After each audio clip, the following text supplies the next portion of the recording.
Good afternoon, everyone. It is 1 p.m. on Tuesday, August the 19th, 2025. Welcome to the regular meeting of the North Forth Short-Term Rental Advisory Committee. This meeting will be recorded and be available for public viewing, so please be aware that comments made will end up part of our final upload on YouTube. I have not received any disclosures of pecuniary interest, but will remind everyone to declare if one does arise through the meeting. I'd also like to acknowledge that we're meeting on the traditional lands of the Anishinaabe. Colonial culture and relationship with our lands and waters are simply not the same as that of our First People. I remain committed to a life of learning in order to better understand that which may not come naturally to me. We all share a responsibility to be stewards of not just our own land, but of our communities at large. And moving into the meeting, I'm looking for a mover to adopt the agenda. Moved by Ruth Ann, seconded by Janet. That is approved. Or all in favor? That is approved. And were there any concerns with the minutes from the July 8th meeting? If not, a motion to approve. Ian, seconded by Ruth Ann, all in favor?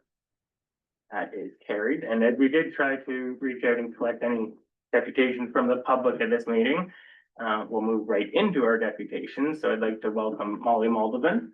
If you'd like to pop in again.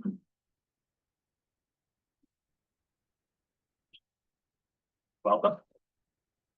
Thank you. Okay. There might be a red button there. Got it. Okay.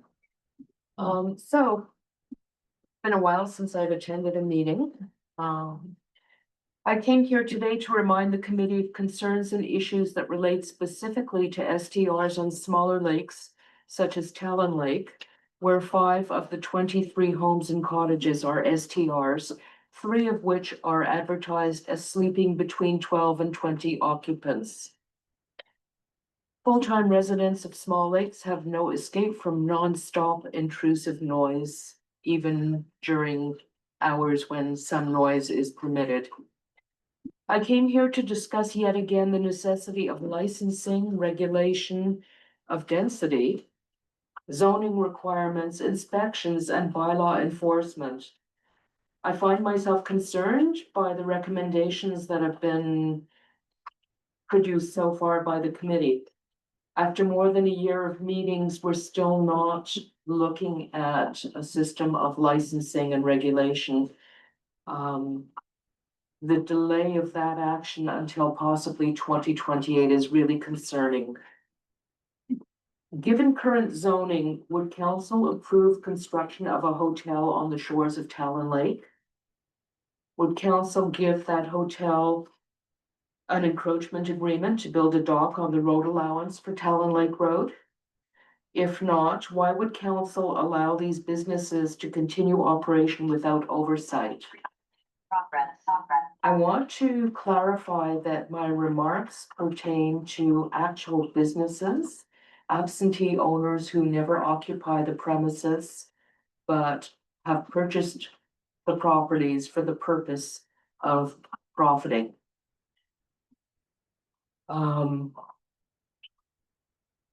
So would the township inspect the plans for such a hotel with a view to ensuring that the building meets requirements for safety with adequate egress in case of fire?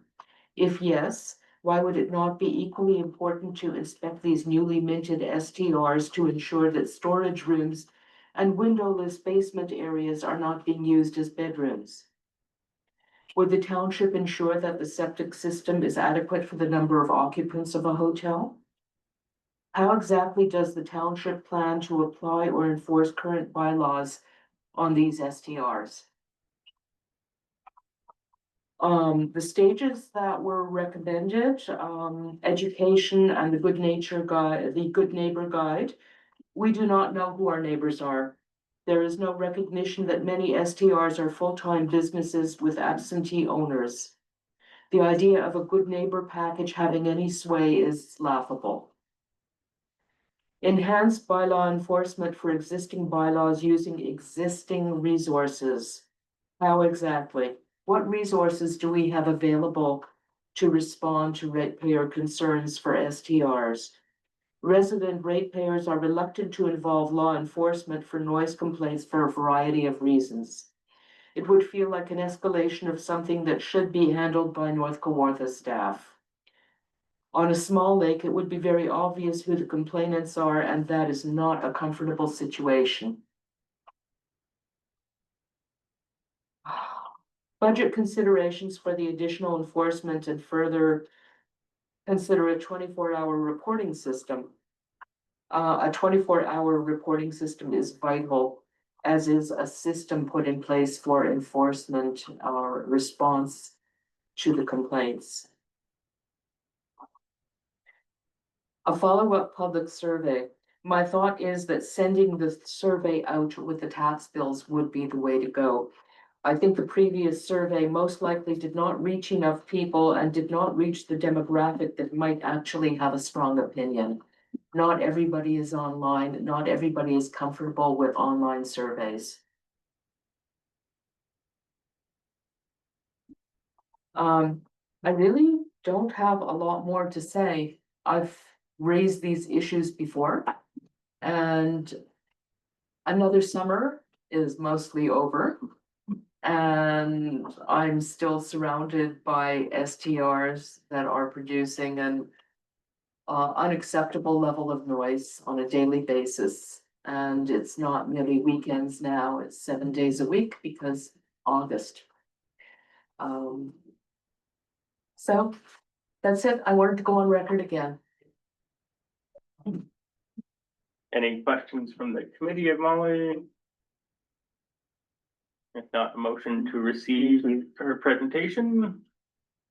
Moved by Janet, seconded by Ruth Ann, all those in favor? That So is nobody carried. thinks that I'm being unreasonable. Nobody disagrees with anything that I've said. I'd really like to hear comments. Oh, you can stay for the rest of the meeting and hear what we have to say. Pardon? I said, you're welcome to stay for the rest of the meeting and hear what we have to say. I'll try to do that. Thank you.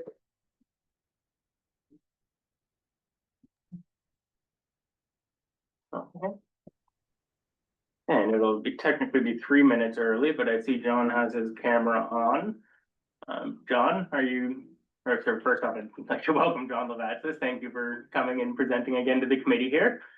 If you'd like to turn on your microphone and begin your presentation, you can take things away. Yeah, can you hear me? Yes. Okay. I've read through all of the updates, followed the entire process very closely. Reading through that I would perceive to be the preliminary recommendations, it harkens back to me when I first appeared before the committee. Almost all of the recommendations are something that I touched on when I originally made my first deputation. 1, 6 complaints over numerous years were received by the township. 6. 3 of those were construction related. 3 complaints. I echo the sentiments of the preliminary findings in the sense that the majority of the issues that we see transpiring, regardless of what lake it's on, are noise related. They're nuisance complaints that are received, whether it be noise after 11, which I fully support, should not be playing loud music after 11 o'clock for the quiet enjoyment of the people that own properties or are staying there. Lawnmowers before 8 a.m. Stereos blasting late into the night. As was raised previously, nuisance meaning dogs running rampant on other people's properties for those that aren't preclude an affinity to dogs. People not picking up after them. Fireworks when they shouldn't be transpiring. All of these are covered by, as I said during my initial deputation, existing bylaws on the books currently with North Kawartha. The issue that is prevalent is the enforcement aspect. I sympathize with the current enforcement people because there's a finite amount of manpower that's dedicated to that. The biggest issue that we see happens from, if you want to call it a date period between May 24th and Labor Day. So those are the timeframes, and we probably see the most type of complaints that are being registered if and when they are registered. I think for those that do not complain and do not raise issues with the township, if they're having an issue with a particular cottager or people that are staying there, then that's of their own volition. If they don't want to complain, then they have to rest with the decisions that they make. I, for one, will complain. And correct me if I'm wrong, and you can answer after I'm finished. Is it not required that when somebody makes a complaint that it's fully disclosed to the person that has the complaint being made on them of where that complaint is being sent from or being delivered by? So you can't hide behind the curtain. If you have a problem with a neighbor, then you need to bring it up. I, for one, had a problem with my neighbor that was directed towards me because we had some people on the lake that had a jet ski and were doing donuts in the bay. I addressed it within 30 minutes of it transpiring because we have a relationship and it's common etiquette to do so.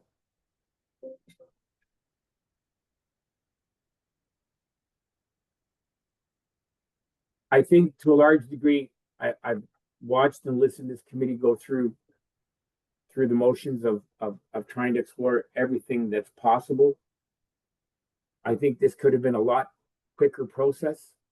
I mean, I support your diligence, but I think that this is, quote unquote, the short-term rental boom has basically cooled to a large degree. That was to a large degree COVID related, where people brought up properties, then COVID, quote unquote, got under control, and now they have to pay for these properties in one way, and they were renting them because of the high prices that they're paid during that particular time. I do have some questions with regards to bring in. I will try to listen in for the duration of your meeting. I'd like some clarification. When it says, should proactive property audits be included? Should there be place-based enforcement, meaning that if you go to a neighbor, then you go, we'll knock on next door neighbor and find out what they're doing over there. I'd like clarification on that, because if that's the case, that's far-fetched as far as I'm concerned. Look at, how do you measure success? You measure success by the amount of complaints that you receive. If you set up a 24-hour hotline, you'll find out what's going on there. You'll see exactly whether they've increased or decreased. I looked at the results of your survey. I don't think anything would benefit from a follow-up survey. You're probably going to get the same results, give or take a point or two the other way. I mean, you can't just look for a different result because you didn't like the first one.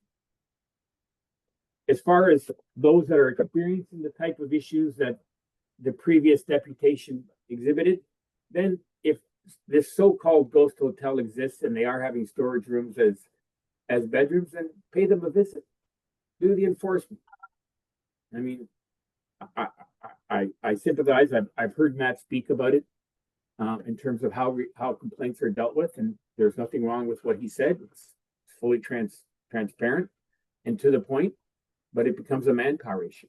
And as far as funding, you're not going to get enough people. I mean, it's already been, thing is that you don't have enough people that are going to be able, from a registration point of view, that are going to justify the expense of all the registration and implementation that's going to be required to set up a program of that matter. I do echo the sentiments with regards to doing a follow-up within a year or two. You have an election coming up in 2026.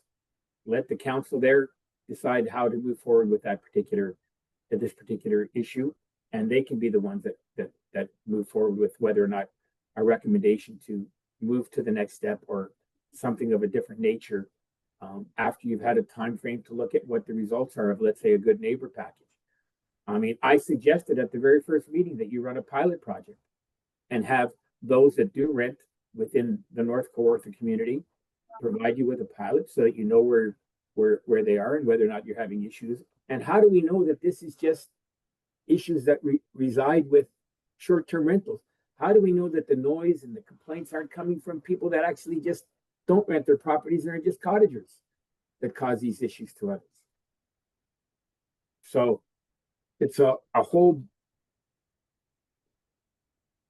bag and then some with regards to how I believe it should proceed. I've stated my feelings with regards to this. I think you need to enforce the current bylaws. And for those that do run afoul of those bylaws, then ticket them. As Matt said, Matt has the ability, and his people have the ability to write a bylaw ticket right on the spot if they so deem that it's appropriate. And for those that refuse to basically abide by the bylaws that are in place, then make them pay. I, as you know, am very, not necessarily because I do allow people to rent my property, and I'm very responsible. And I hope that most people that rent their properties as diligent as I am, I know they're not, but I think it's just onerous to think that we're going to legislate this to some degree and penalize the people that are actually doing the right thing. But as far as others that are experiencing the type of so-called disturbance that has been presented, then have people visit those properties, even if they're ghost hotels or whatever we want to describe them as, or they have these so-called storage areas that act as bedrooms. Well, pay them a visit. Say we've had a complaint, and have the person that has that problem register that complaint. You got to go on record.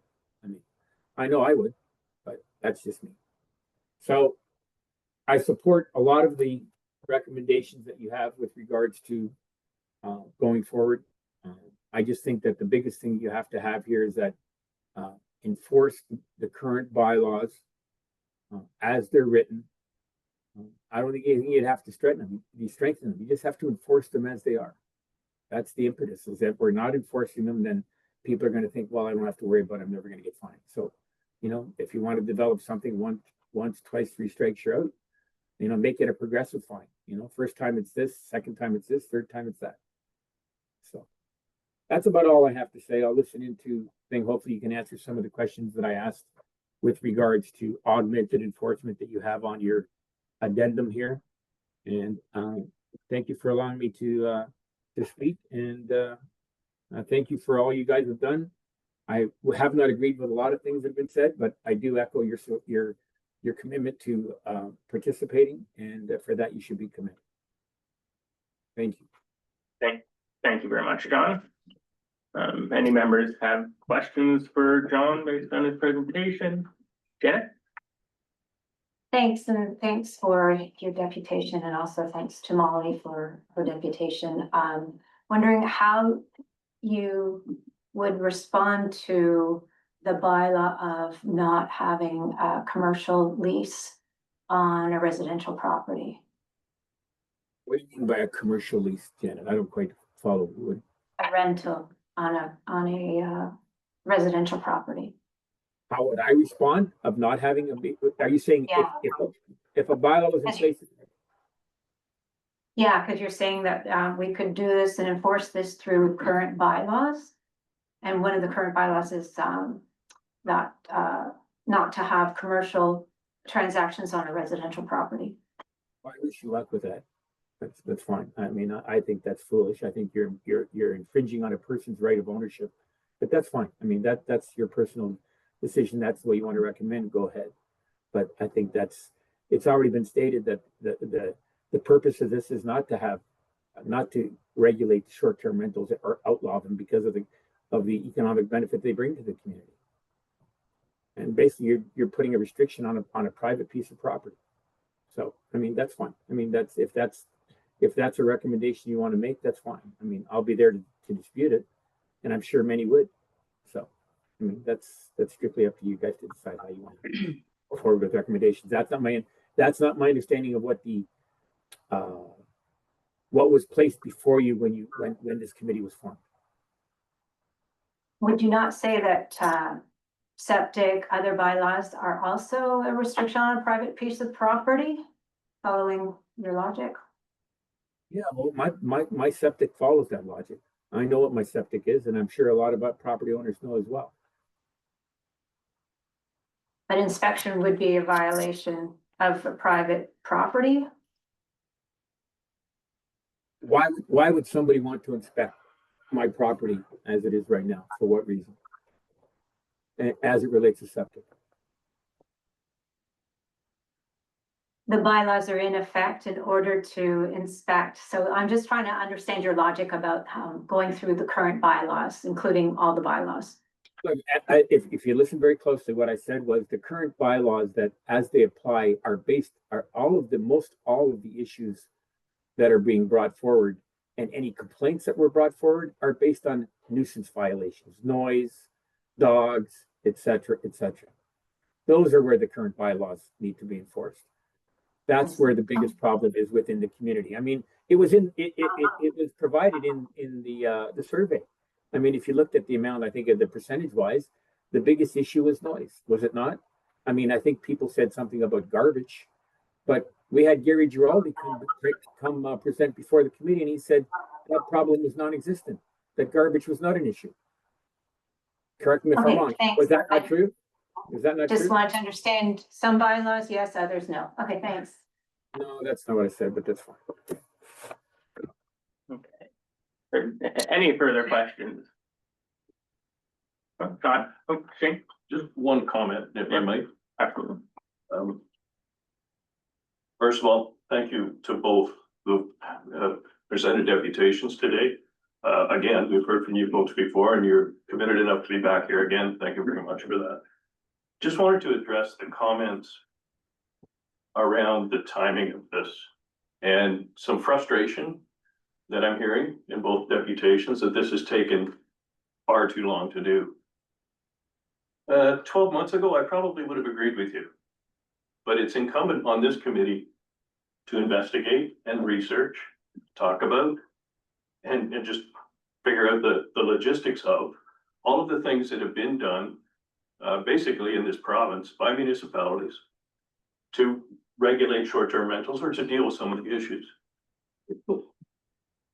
I found it, not sure about the rest of the committee, I won't speak for you, but I found it's much more complicated than it would look at first blush. There are legal issues. There are bylaw issues.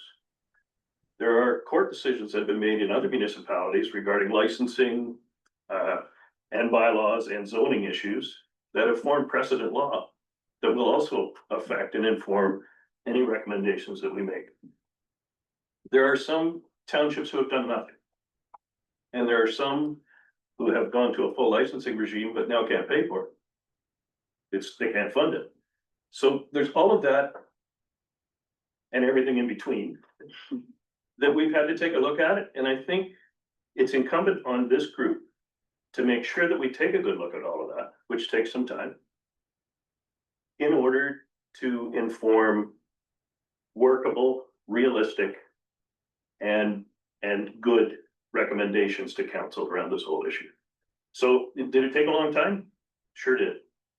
But could we have done it in 6 months or 2 months? I doubt it, and not done a thorough job of it. So just wanted to comment on that, because it's a comment I've heard before. And since both of you have alluded to it today, I felt that I needed to comment on that.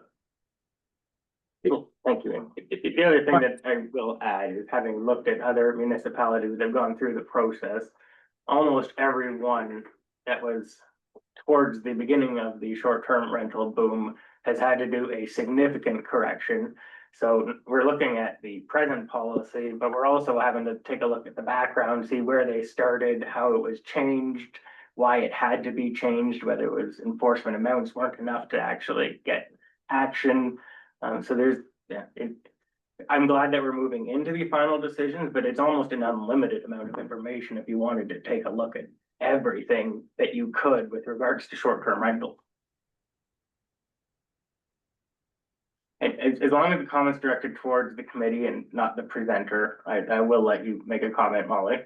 Okay, just a quick comment. I do appreciate how far more complex the issue turned out to be. It's always that way in government.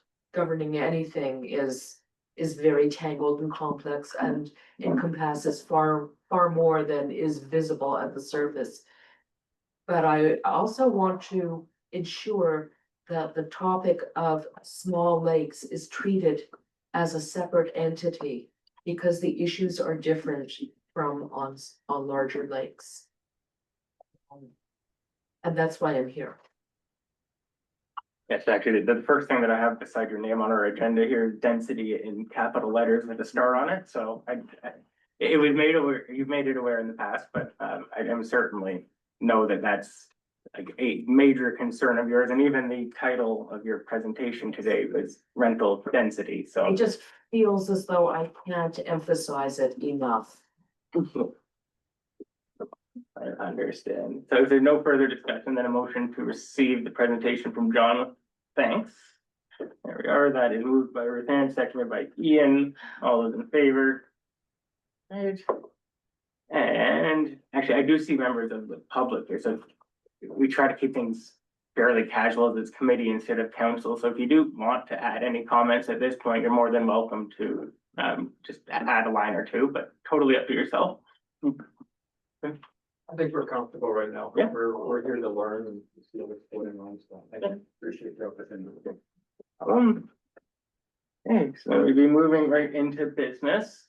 I know it seems late in the game to be looking at the definitions for short-term rentals, but having looked at all of them, there's very minor differences. It's either less than or equal to 28, less than or equal to 30, or directly less than. So like it's everything seems to be generally in line that a short-term rental is somewhere near a month, but less than a month.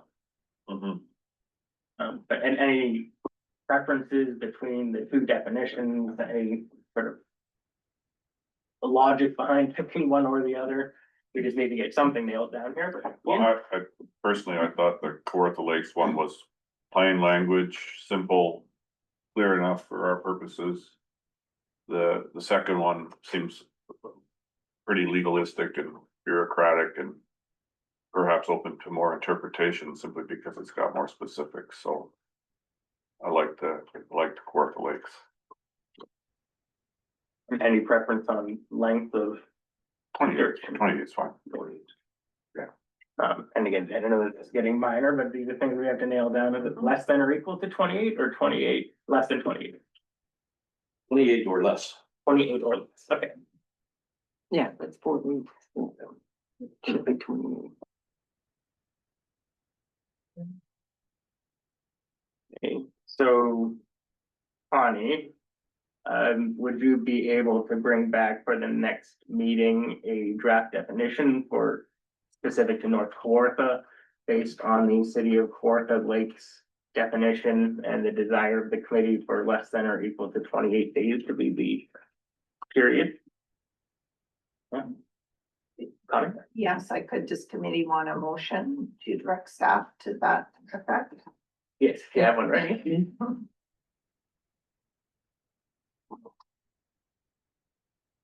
So that can be direct staff to bring back a draft definition. Based on the Kawartha Lakes definition and for a period of time of 28 days or less. Yes. That's what I'm hearing.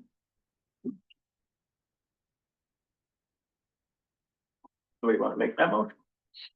Moved by Janet, seconded by Ruth Ann. All those in favor? That is carried.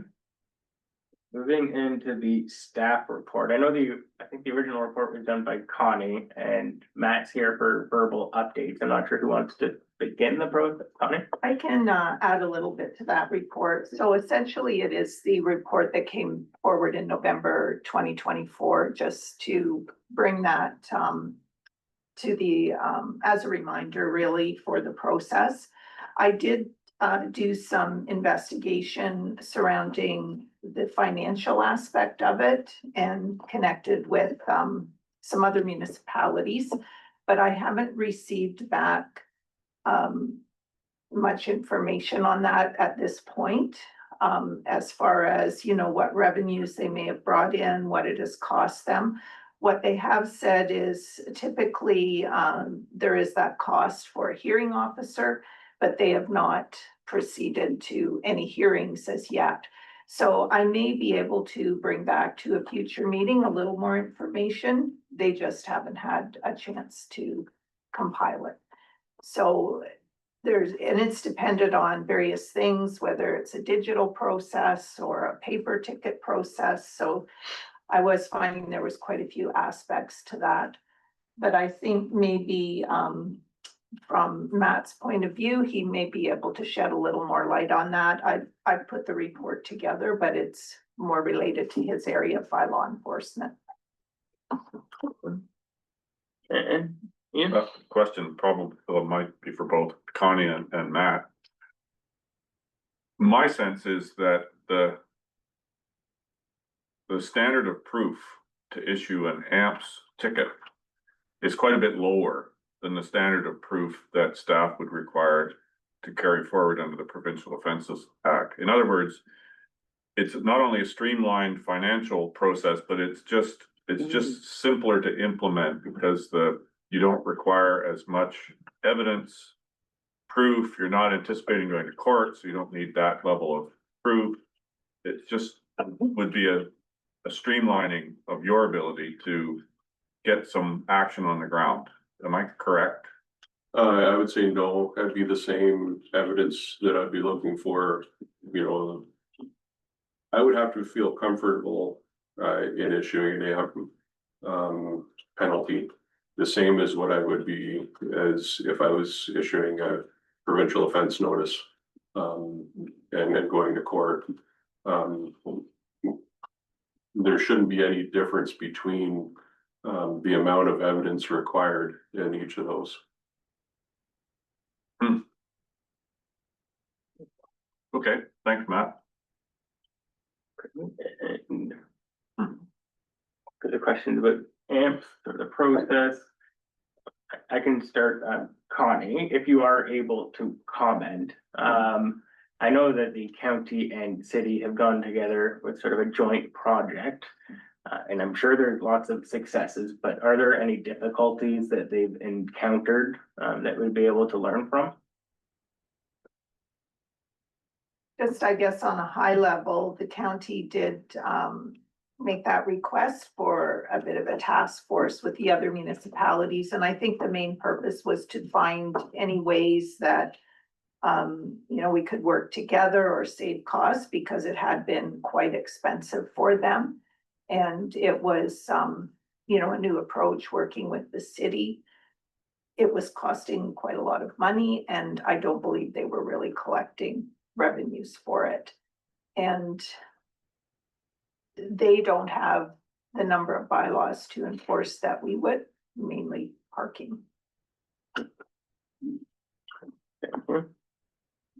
And then for Matt, I understand that you need the same amount of evidence because it could be brought to court and then you'd be responsible for the same level of evidence.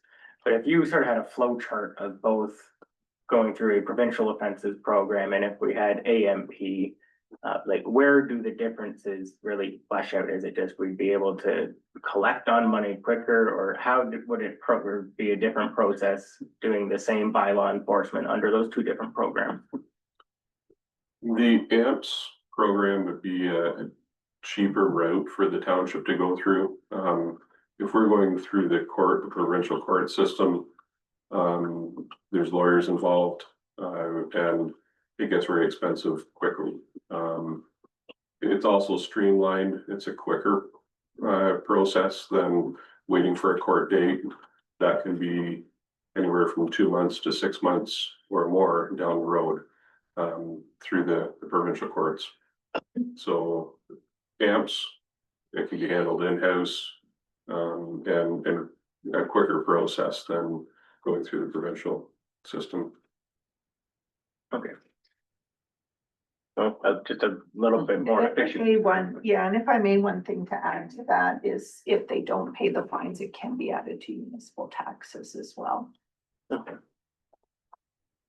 So enforceability, collectability, and just general efficiency as well. Sure. Okay. Shane? Just, are there any concerns out there because this process is easier to challenge than it would be if it was going through provincial offenses? So for the person who has had the penalty assigned to them, it's fairly easy from what I can understand from this and the pieces I read about it to challenge that. Any sense that there would be more challenges? There could be, yeah. So because there's no cost to them. there's no cost to the township, at least for the first step in the challenge process. That's right. And even the second step is relatively easy compared to hiring a lawyer, going to court, getting in front of a JP, that sort of thing. So would any sense that if we did this, if we issued more, we'd get challenged more? I guess what I'm trying to find out. And that would go back to the amount of evidence that's gathered before issuing the fine or penalty, not fine. Mhm. The fine is through the provincial offenses. But you know, if I don't have the evidence, then I shouldn't be laying the penalty, right? If the evidence is there, whether somebody challenges it or not, the outcome should still be the same. Hopefully through a hearing, if the evidence is there, and that's what I would be relying on and issuing the penalty. I would hope that the outcome would be the same, that, you know, the penalty would stand based on the evidence that's been collected. That's all I can say. I would hope the same thing would happen in a provincial court. That, you know, would have enough evidence to stand with the charge that was laid. And that's the purpose, and not accepting less of evidence for a AMP system versus a provincial offenses. It just, and I'm sure all that's true, I wouldn't question that at least, but if you make it easier to challenge and cheaper, basically there's no cost, would there be more challenges, which impacts workload for the township, because you have to provide a screener, someone to screen. Yeah. And then someone to hear that, and then potentially someone independent to hear that again. It just looks like a little bit of a resource challenge, or not, it looks like a risk of more resource challenge. Stacked up against the ease with which this can be done, and little lower cost for the township itself. So I would just say, like, we'd want to keep an eye on that and make sure that people weren't challenging these just because they can. Yeah, we can still get the same in the provincial court system, though. Somebody will challenge a notice that they've been given, just in hopes that the officer doesn't show up. I don't know if you've heard that. Yeah. But they'll challenge it and they'll show up in hopes that there's nobody there to bring evidence against them. So you do see that in the provincial courts as well. Hopefully, you know, when you provide your evidence and say this is what evidence we have, you know, with regards to the penalty, that they'll say, yeah, you know what, you're right, and there won't be a challenge. They'll accept their penalty and move on. That would be the hope, and hopefully that'll be a deterrent for the future. Thanks. Anyway, just to try to wrap it up in a tidy bow, because I don't know, I like simple questions. So if we had 5 times the number of complaints, is it not unreasonable to expect that you'd have 5 times the number of challenges? That it would be challenged at approximately the same rate? If 10% are challenged, it's just gonna be a larger number that you're gonna be dealing with at the end of the day. Potentially, yeah. And any other, Janet? Yeah, I wanted to say thanks to Connie for the update. It's been light years of stuff going on since November 2024. And I do notice that a lot of the jurisdictions are now on 24/7 private security organizations. And just a question if it's come up, how, because presumably the vast majority of complaints would come through the security companies, because it would be nights and weekends, not usually 9 to 5. If you're gonna experience noise, garbage, potentially other complaints that might happen more likely on the evenings and weekend side of things. So have you had a sense from your counterparts in other municipalities how they've worked with the security folks that are on duty after 9 to 5 on weekdays? I haven't had any opportunity to discuss that in particular subject with them, so no, I don't know. Yeah. but it's something that we can reach out and see how they handle that. Yeah, just thinking that that would be a lot of coordination would have to happen on what you see as the bylaw infraction and how to have those standards for the private security company that's probably gonna witness the majority of it and what kind of evidence you want to be comfortable that they have. So I would assume there's some training there too. Yeah, for sure, yeah. Thank you. And if there's no further questions, look. Okay. Oh, I just have a question. It's not ant related though. I'm just curious, have you gotten complaints in the last year? At all about Short-term short-term rentals. rentals? Yeah, so that was, Okay, I've had one, and that was one that I had mentioned in one of our previous meetings. Mhm. And and that's it? that was it. Okay. And I went out the next day and spoke with the individuals that were renting, Mhm. and didn't have any follow-up complaints, so. Perfect, okay. Yeah. I was just curious. Yeah. Thank you. Okay. And if not, then motion to receive the presentation and update on administrative monetary penalties. Moved by Janet, seconded by Ruth Ann. All those in favor? That is carried. We've got some items for discussion. This was sort of pulled out of a longer email, not knowing how many public deputations we'd had today. I didn't want to totally overload the agenda. So I appreciate Ian for reaching out and passing along the thoughts here. So beginning with sort of augmented enforcement, and as far as our recommendations on what the augmented approach should be.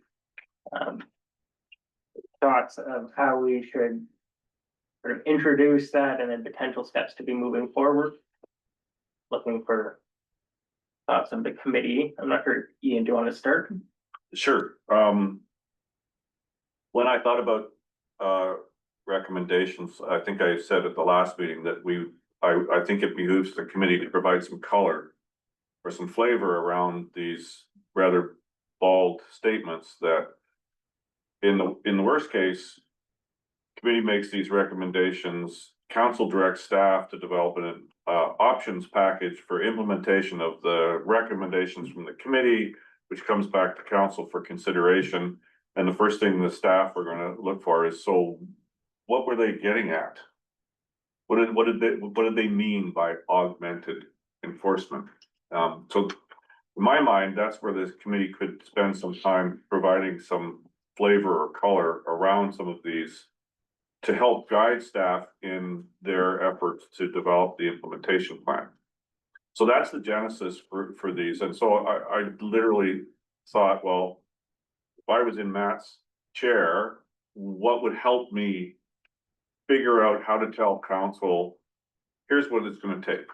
So I jotted down some thoughts. So for example, does augmented enforcement include proactive?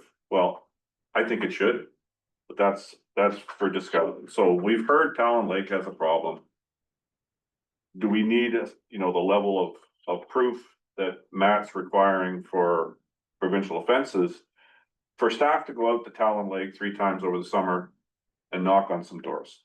I don't think we need that standard of proof. And I think this committee could provide that kind of flavored recommendation to say, let's start with the small lakes. Let's get out there, wave the flag, visit with owners or renters. If you're already there at Talon Lake and you're at the end of the road, you might as well visit all the properties while you're there. No point in just visiting one and turning around and driving back to the office. You're already there. So to me, it would be things like, let's target 10% of rentals a year, get a visit.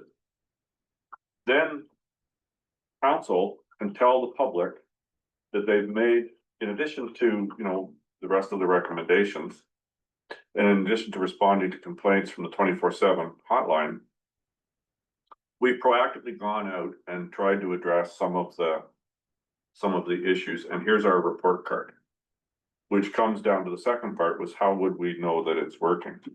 I struggled with that. I did. In 2 years, if the complaints go down 1 year over the other, it could just be cold, rainy weather. So there were fewer fires and less noise. You can't get a trend from 2 points.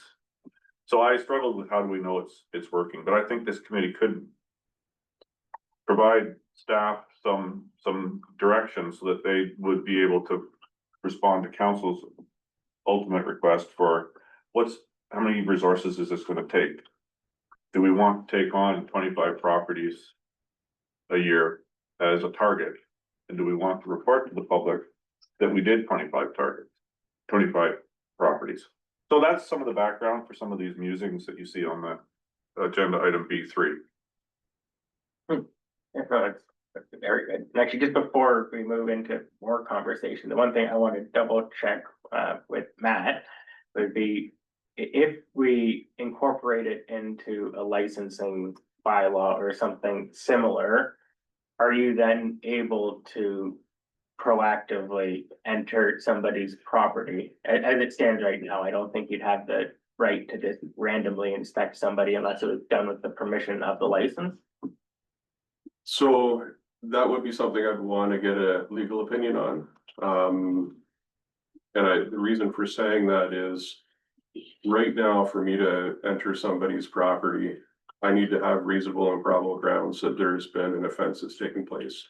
I can't just randomly walk across somebody's property looking for something, unless I receive a complaint or I see something from the road that something's out of line. I can then enter the property and do an investigation, but without having a reason to be there, I can't just enter somebody's property. What you're saying is through a bylaw, a short-term rental bylaw, having random inspections, that's something that I would want to know. There would be some sort of legislative guideline on how we can do that. Yeah, I can't answer that directly without some sort of guidance from the solicitor. And when you are sort of discussing it and figuring it out, I would ask that specifically be included. Oh, thank you, Shane. Just with the audit and whether it's proactive or random, the whole idea of random I'd be extremely uncomfortable with. I don't think we, the township, could justify that, and you set yourself up to claims of harassment, unnecessary harassment, that sort of thing, unless there's a reason. What I would feel comfortable with looking at would be a proactive audit based on two things. Based on complaints, obviously, and also on looking at properties that are publicly advertised on the platforms. And go after the so-called ghost hotels, the cottages or homes or whatever they are, that have 3 bedrooms and their advertising capacity for 16 people. That should be enough of an indicator for the township to go, okay, you're sort of commercially offering that up, way over capacity for what the septic system will handle. And you're gonna fill that with 16 people every night from May till September.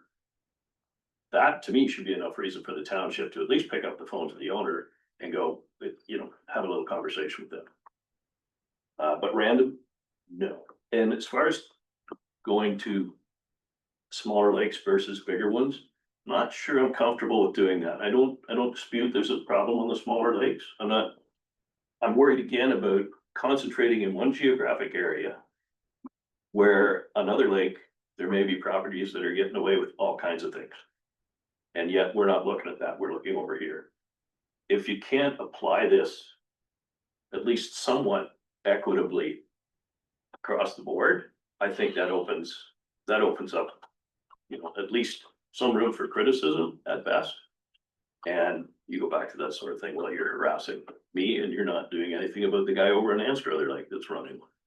So I don't think, and random, no, certainly not. I wouldn't be comfortable with that at all. Place-based enforcement, I wasn't really sure what that meant. I think there was some note there about looking at adjacent properties.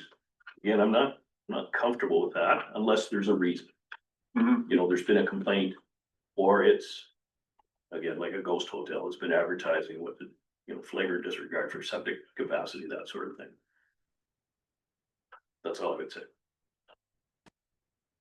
So, yeah, and then Jack. I think this is good ground to cover, because what is that proof that staff would need, and is, if there's 6 cars in the driveway and it's a 3-bedroom property, does that constitute a grounds for entry? Not necessarily. Because they might be just visiting for the afternoon. Yeah.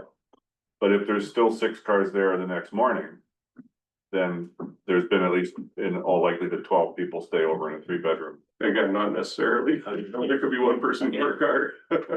Could be, sure.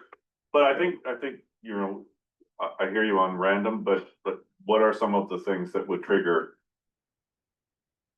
staff to enter? Yeah, I just wanna. Sorry, is that me? Should I not do that? No, it's okay. I think it just was, Just pushing back a little on random, in a commercial property, you would have the right to inspect in a random. Random inspections, would you not? If you were looking at hotels in the municipality or home-based businesses in the municipality, you're not. None of them have a business license from North Kawartha.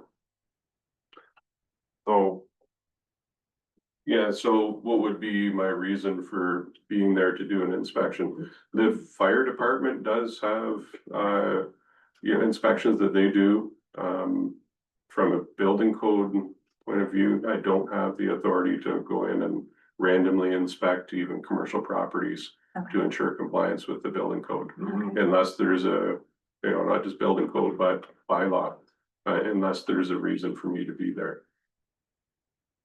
it is interesting, because many of the municipalities that brought in a registration program or licensing program for short-term rentals already licensed 15, 20, 25 commercial activities in their municipality and charge a licensing fee and have the ability to inspect those properties.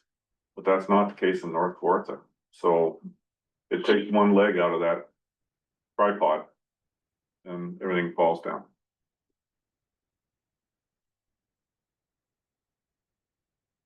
And just a comment Yeah. about density, it's a funny one because you may have a large lake with a small bay and 20 in the bay and 10 have Airbnbs, let's say, would be the equivalent issues of a small lake having a lot. So again, density is a funny one. That needs to be addressed somehow because noise is. Yeah, no, and I agree with you. It is a very real concern, but I'm just not sure how you can efficiently and fairly enforce it. Where like somebody shouldn't have different rights of their property based on the size of the body of water that they're connected to. Their property is still their property and they're on a lake. Okay. I think any of the licensing structures that we've looked at, I can't remember one that would have density restrictions in certain small specific areas. Some did have density restrictions for the entire municipality, where they only allowed licensing, up to 400 units or something like that for the entire municipality. I didn't see one where they specifically went down to a specific lake or a specific bay on a lake or an area on a lake, that sort of thing. I didn't see any of that, and I think it's because of just what you said. Brutally hard to enforce, and again, you set yourself up for an uneven application of the rules. And I think that's fraught with all sorts of difficulty if you do that. You lose a lot of credibility to start with. And let alone the challenges that come out. And I think again, it comes back to enforcement and the good neighbor, where if these properties were all very well behaved, not causing issues and being good neighbors, there'd be far less issues. And a lot of the problems that are experienced are still technically illegal and enforceable, but we just don't have the mechanism to respond to it right now. But we got, so property audit. On to our next page here. Okay, Matt, while we have you here. Should I stay here? Yeah. building code and septic. Situations, cause it's sort of dependent on the municipality where I've seen it. Some have restrictions and have sort of two people per bedroom. And some aren't limiting it at all. Are you able to use the building code, look at something like Airbnb and the number of bedrooms and place restrictions on it that way, or? So a septic is designed based on number of bedrooms, number of plumbing fixtures, and area of living space. The number of bedrooms is based on 2 people per bedroom in the building code. So a septic can't be used in excess of what its approval has been granted. So if you have a septic system that was approved for 3 bedrooms, 20 fixture units, and say 200 square meters of living area, you can't exceed your septic approval under the building code. Okay, and actually, just before we follow up on that, I just remembered Molly had a hand and we were talking about density, and I've got my 3 stars beside the density here for you. So if you do want to add a brief comment now, this would be a good time. We were talking about, you yourself said, Colin, that if everybody behaved well, there were no noises, people had no grounds for complaint, it wouldn't change the fact that there are illegal bedrooms with no egress and excessive use, on septic systems not designed for the size. That can only be determined by inspection, that can't be determined by complaints. And I definitely feel that people who are advertising on Airbnb and Vrbo that their cottage for rent sleeps 12 to 20 people. When the building department has access to the plans and knows that it's a 2 or 3 bedroom home. Those are definitely subject to inspection. I don't think it would be random at all. I think it would be targeted. And actually, like, is that grounds for entry to a property, saying that on Airbnb it's listed for beyond the capacity of what would be expected? So it wouldn't be grounds for entry, it would be grounds for an investigation. Okay. So you have to be careful when it comes to a residential building. There's only 2 ways that I can enter that building, and that's by way of a warrant or by way of consent. And you need consent of the person that's dwelling in the residential building before you can enter the building, or you'd have to go and get a warrant. Okay. Consent from the current occupant or consent from the owner? The person that's occupying it at that time, yeah. So the renter that you're standing talking to probably wouldn't appreciate the importance of you standing there, Probably not. and probably invite you in. So, They have nothing to hide, they're just the renter. well, possibly. Take advantage of that. It all depends on if, you know, it was actually rented out to 20 people versus 6. So they may not want you to know that there's 20 people staying there. Maybe the renter only rented it to 6 people, Mm-hmm, so. mm-hmm.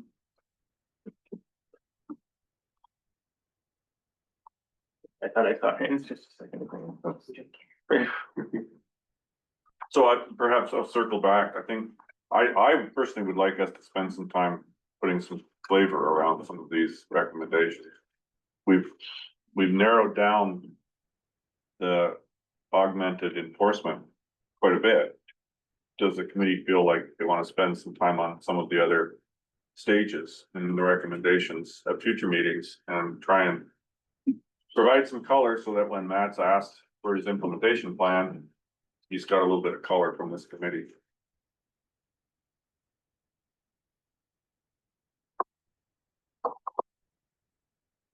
So I'd be willing to bring it back for like a final, the draft recommendations, surrounding these options at our next meeting. If people are feeling comfortable with that. And we can finalize them. So. But it's wrapping up the discussion items and the tracking. I agree with Ian's original thoughts that it's really difficult, because the formal complaints do not line up with the constituent concerns raised to councillors. Constituent concerns raised to councillors are tracked by numbers. So we're sort of somewhere in between two numbers that we can't really be certain about.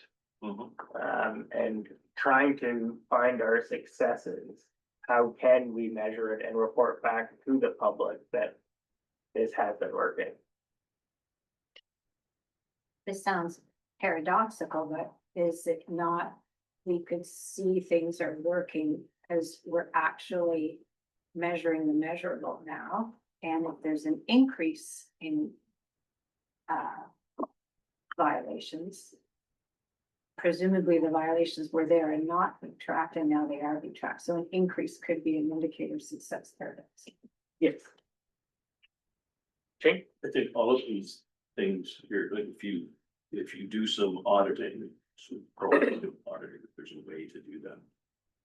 Log that, the properties that have been looked at, talked to.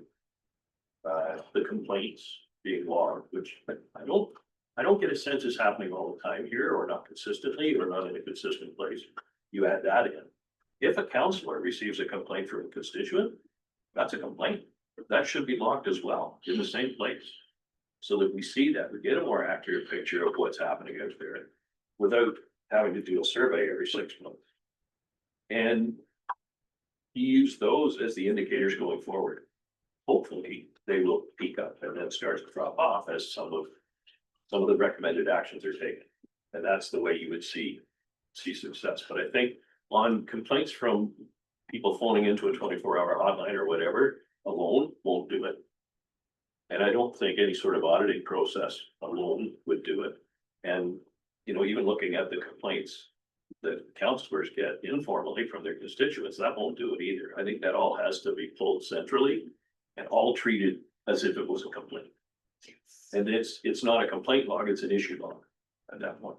And if your issues start to fall off after 12 months, hopefully that means something worked. I'm not sure you'd be able to tell what it was, but you know, hopefully something worked. That would be some sort of indicator. But I think as long as, and I hear what you're saying, Colin, you struggle with these, you know, there's a few complaints here, there's some over there, and Matt may have looked at a couple of bylaw issues and that sort of thing. It's not sort of pulled together centrally to look at, you know, at basically a bylaw complaint. So I think that would really help and be useful. Yes. If there was an increase or in grounds for investigation, and Matt, I really appreciate what exactly is the grounds for investigation? What would be the process of investigating? What would be a typical, I guess, investigation? What would take place? For like a noise complaint, you mean? Yeah, so so where you said, it's not grounds for, entry onto the property, but grounds for an investigation. So it may not be grounds for entry into a dwelling is what I mean. So I mean, Yeah. an investigation, I can, if someone was to complain, and that complaint is something that's in contravention of either a bylaw or the building code, that gives me reasonable probable grounds to enter the property, not necessarily a dwelling. So I can enter a property, meaning the land, to do an investigation, but it doesn't give me the right to enter into somebody's dwelling. And then if, an Airbnb is listed as 12 to 20 people with 2 or 3 bedrooms, you were saying that's grounds for an investigation. So what would be the process there in terms of opening up that ground for investigation? So obviously it would be looking at the ad where they're advertising it. Looking at what their septic is approved for, that we have record of. And if it doesn't match up, then it'll likely be a letter at the very least to the property owner. To start the process. That would be the beginning starting point for the fire enforcement. And if they're still continuing, then you take the next step. So, yeah, I mean, it could be an order to comply. If it's a septic related, thing where they're operating their septic system not in compliance with the approval, it could become an unsafe building, so. So perhaps that's also an indicator that we could use if there was an increase in, open investigations or grounds for investigation. And hopefully a drop. Actually, that's a good point, it's gonna have to be tracked over time, because like you mentioned, an increase in complaints is what we want to see, because we know that they're out there. And we just need to actually compile them so we know how to respond to them properly.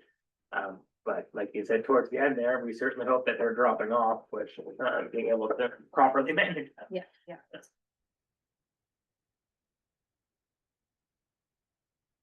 That will be a challenge, and I'm even trying to remember in the presentations that we got from Trent Lakes, I don't think there were any suggestions aside from feedback from the public. And I know that councilors did get feedback from the public as to why they changed it. So I don't think we're the only municipality that struggled with this. Yeah, I think my sense was that it was just they realized that they'd gone too far, it was too expensive, too big, too logistically difficult, and went back to the simpler registration. Which can be done online with, as we've noted before, as the owner specifying, documenting that everything they provided is true, and if they're found to be making a false statement, then they can be found guilty under the bylaw, which says you have to make a truthful statement. So the owner has walked into that trap themselves in the registration program. But I think you said it, many municipalities have gone, oops, we went too far, registration's fine. Yeah, and at the risk of sounding like a broken record, we need to be able to measure this. The township needs to be able to measure this, because there will be additional costs to do all of this. And if we have to go out and hire another map, I know there is another map. If we had to go out and increase resources on the building bylaw side to do that, there's a cost to the ratepayer. And in order to be able to justify that, we gotta be measuring what we're doing against that cost that we incurred. So I think that whole piece is really, really important to try and figure out if we're doing better over time. We being the township, sorry, we guys.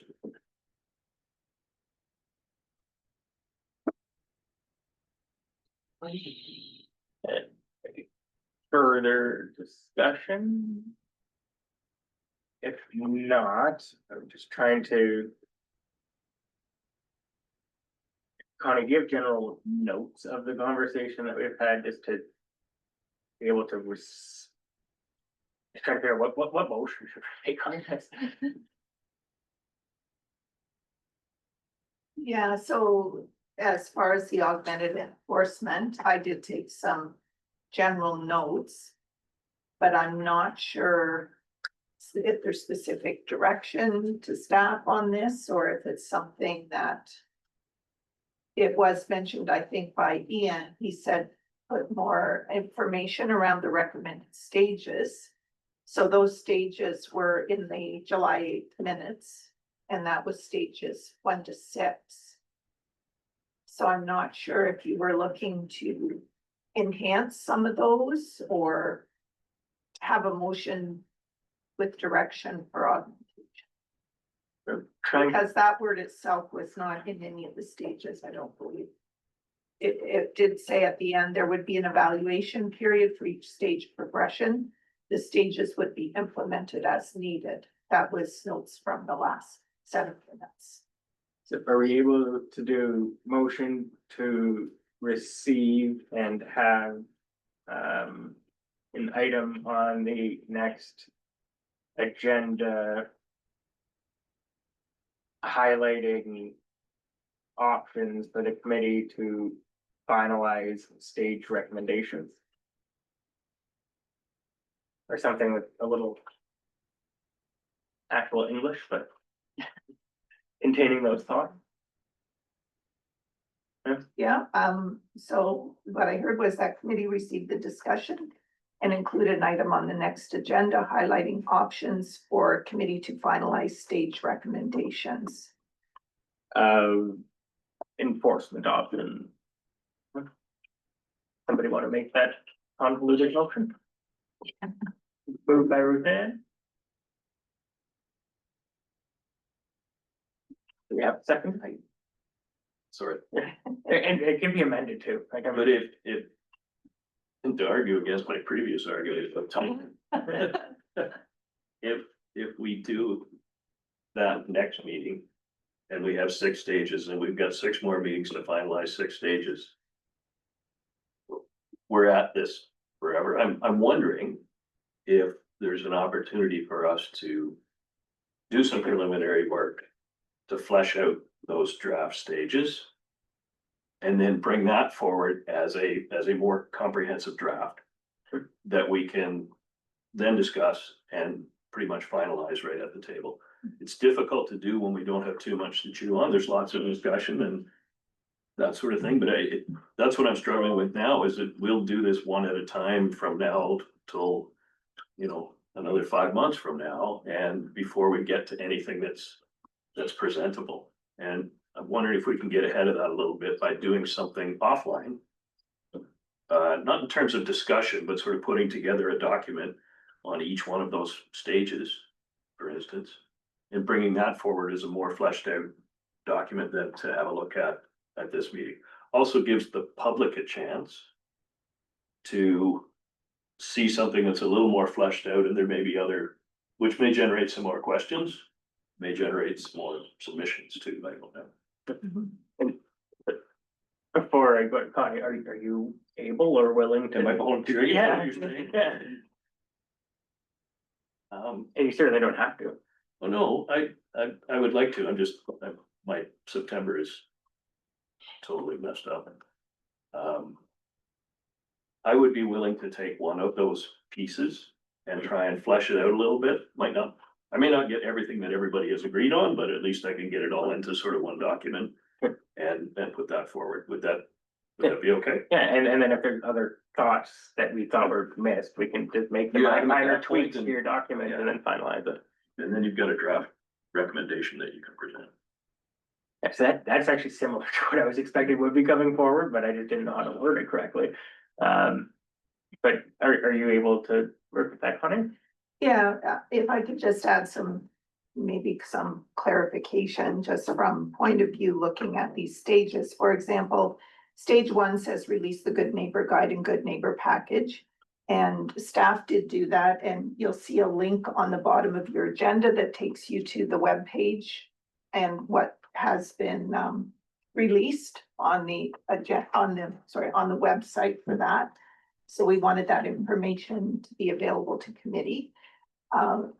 Probably everyone has seen, but staff did really put it out there in social media and news item, and brought it up a couple times, sent to the cottage associations. There was one written submission, which is on the agenda. We haven't mentioned that. I don't know if you want a motion to receive that, just document that, have it documented in the minutes. But the second part of that stage 1 said, and further request staff to prepare a communication plan regarding the complaint process. We did have a little bit of discussion about that. And for example, on our township website, anyone going to the search bar, putting in complaint, they're taken to a page where there's customer service complaint form for building. We also updated that a little bit with some ombudsman information. We do have citywide now where people can submit that. So we do have quite a few things in place. We had a little bit of concern with, for example, releasing a news item about a complaint process, because, you know, you tend to just then open up a can of worms and get everything and anything, and things that maybe don't even fall under the jurisdiction of the township. So we were a little cautious about that. So that's an example where maybe stage 1, just like Shane has said, can be looked at in a little more depth. Stage 2 looked pretty good, which was enhanced bylaw enforcement for existing bylaws using existing resources. there was another spot here. Stage 4, for example, says consider a follow-up public survey in approximately 2 summer fall seasons. So there was some comments from John Lovatsis on that. I don't know if that may have influenced that one at all. So committee has gathered some further information from the public from the written submission, and Molly and John, that you can now kind of maybe take a look at these recommendations again based on that. So I think Shane's idea is a good one, that maybe the motion is just to work through however committee wants to word it. Right now, that motion that was made only has a mover, so it's not really on the floor, I guess, because it was maybe a little confusing. It was a little confusing, I'll admit that, but I'm wondering, does the motion on the floor actually stop Shane from doing what we're suggesting? Because it was fairly generic and just said the report be brought back. It didn't say that it be brought back by staff. I think it still may actually just work Yeah. for what our intentions Maybe, are. read it again. That committee received the discussion and include an item on the next agenda highlighting options for committee to finalize stage recommendations of enforcement. Maybe you don't necessarily need enforcement in there because not all of those stages are related to that. but- Okay. And then also that doesn't put pressure on you if something happens and there's a medical emergency or something, then we've got flexibility that we can shift that back or have other opportunity for someone else to finish it. Just a quick question for Connie. This doesn't get us into trouble with the fact that this is a public meeting. All discussions need to be made, discussion and debate needs to happen in public. If I were to take this back, I guess my question is, if I were to take one of these stages back individually and form up a draft, that's not discussion and debate, that's, as long as Yeah. it gets to this table for discussion and debate at the next available It's- meeting, that's okay. Yeah, All right. it's just if we had a quorum of committee discussing via email or separate from the meeting what you wanted in that Fair stage. enough. It doesn't stop you from, a committee member from doing some work and then providing it to Colin to add to the next agenda. But it should go to Colin, right? If Yeah, it comes to all of us, is that Yeah. potentially a quorum with email? If it's sent to everyone, what tends to happen then is people comment, and then that could be possibly considered a closed meeting, so we do want to be transparent. And it is, the chair has a role along with staff, we have to consult with the chair to form the agenda. So when committee members have agenda items, if you just email them to Colin and copy to me so that I can list it on the agenda, then typically Colin will meet with staff, we go over the agenda, and then send it out to committee and the discussion happens at the meeting. That makes sense. Okay, but do we need to modify our motion at all? Just take out enforcement? Is that- Yeah, I'm just saying that because it looks like not all of the stages are necessarily enforcement. For example, the survey stage, further consideration of AMPS.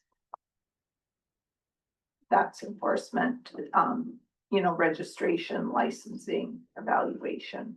Because what I'm hearing is what committee wants to do is kind of start with stage 1 and include more detail, which Shane's going to bring forward. There was a comment made that if we only do one of these in a meeting, the next meeting is Yes. September 9th, by the way, so it's not a long way off because this meeting was later.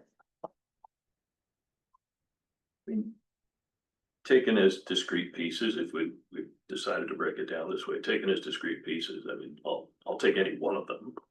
And try and build it out so that it's something that looks like a draft recommendation, we can put in front of this group. Have some discussion on, tweak a little bit, and we're on to the next one, if that sounds reasonable. I don't have any preference over which one I take, except I know that stage 6 would be a consideration for registration and licensing. I think there's a lot of meat to go on that. And I know I wouldn't be able to do that by September. Yeah.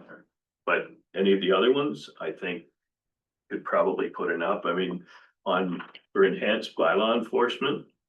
Using existing resources, I think, Ian has got quite a bit of that together in this, and we've already had a chance to hash that over.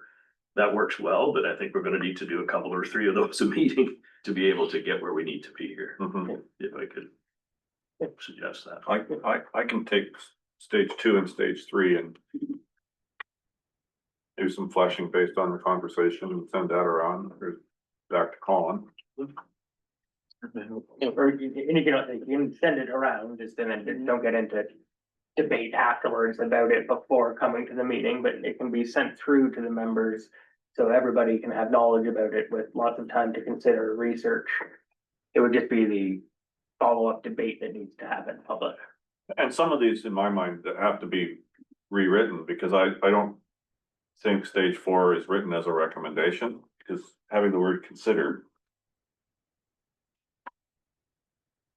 So, Well, let me propose this then.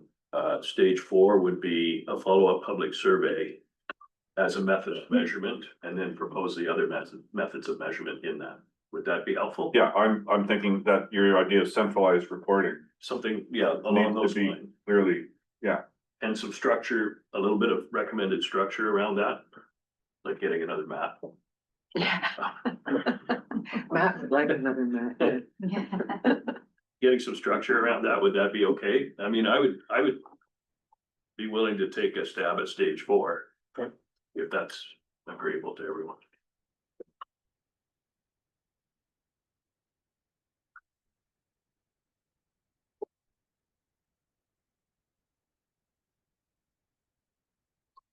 Okay, sorry, I'm a bit confused. Are we saying stage 4? Is a decision tree for stage 5 and 6? You'll have to wait for the draft. Okay.